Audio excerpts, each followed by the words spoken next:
Hola, hoy vamos a hablar del método CMD setFilter y para ello hemos ido a la documentación de Microsoft en el que nos lo explica y nos está diciendo que debemos usar este método para aplicar un filtro a los registros de la hoja de datos, formulario, informe o tabla que estén activos. Si vemos su sintaxis, vemos que necesita un nombre, una condición where y un nombre de control. Si observamos esta sintaxis, vemos que es idéntica a la sintaxis de ApplyFilter que vimos en el destello 126. Si vamos a la documentación de ApplyFilter, vemos que su sintaxis es idéntica. Si seguimos analizando la sintaxis, vemos que hay un filtro que es opcional. Nos dice que si ya tenemos una consulta grabada, podemos utilizarla como filtro. La condición where es para que le demos una cláusula where de NSQL y el control nos dice que podemos indicar un subformulario o un subinforme para filtrar, o si no, filtrará el que tenga activo. Como vemos, esto es exactamente igual a lo que vimos en ApplyFilter. Entonces, si seguimos analizando la explicación que da Microsoft al respecto, observamos que no hay una gran diferencia. Entonces, nos hemos puesto a buscar por la web a ver por qué existen dos métodos que son iguales o que funcionan exactamente igual. Lo único que hemos encontrado es en un foro cuando uno de los usuarios del foro comenta que setFilter se instala en 2010 específicamente para ajustar las tolerancias del filtro de la cláusula where, para que Access pueda interactuar, uno, con formularios datos basados en web y dos, una mayor fuente de datos. ¿Qué quiere decir esto? ¿Significa que setFilter sustituye o es la evolución de ApplyFilter? Probablemente sí. Hemos buscado la referencia que nos daba ese usuario y hemos llegado a este artículo en el cual nos habla de las diferencias, sobre todo de la arquitectura cuando se implanta Office 2010, en este caso Access 2010, y menciona la opción setFilter en las consultas en la condición where. En teoría, tal como aparece aquí,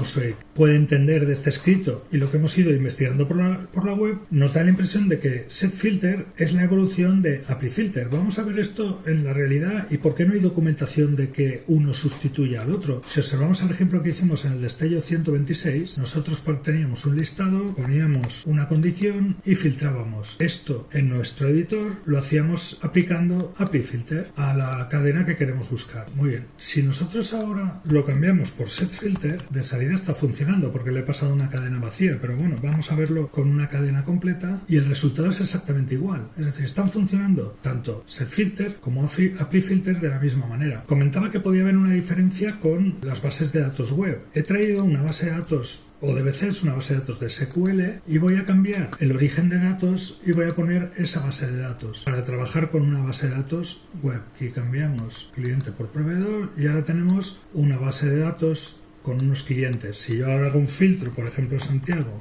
con setFilter me lo filtra bien. Si ahora quiero hacer la prueba con ApplyFilter, vemos que la cadena vacía también la está reconociendo y si le filtramos Santiago, funciona exactamente igual. ¿A qué conclusión llegamos? Bueno, es difícil porque no hay mucha información. Simplemente parece que es otra forma más de aplicar un filtro y que la opción ApplyFilter se ha mantenido paralelamente, con lo cual ahora conviven dos métodos que hacen exactamente lo mismo. Si alguien tiene alguna diferencia y nos la quiere mostrar, estaríamos encantados de saber y poder llegar a entender por qué coexisten estos dos métodos exactamente iguales y realmente cuál es su diferencia.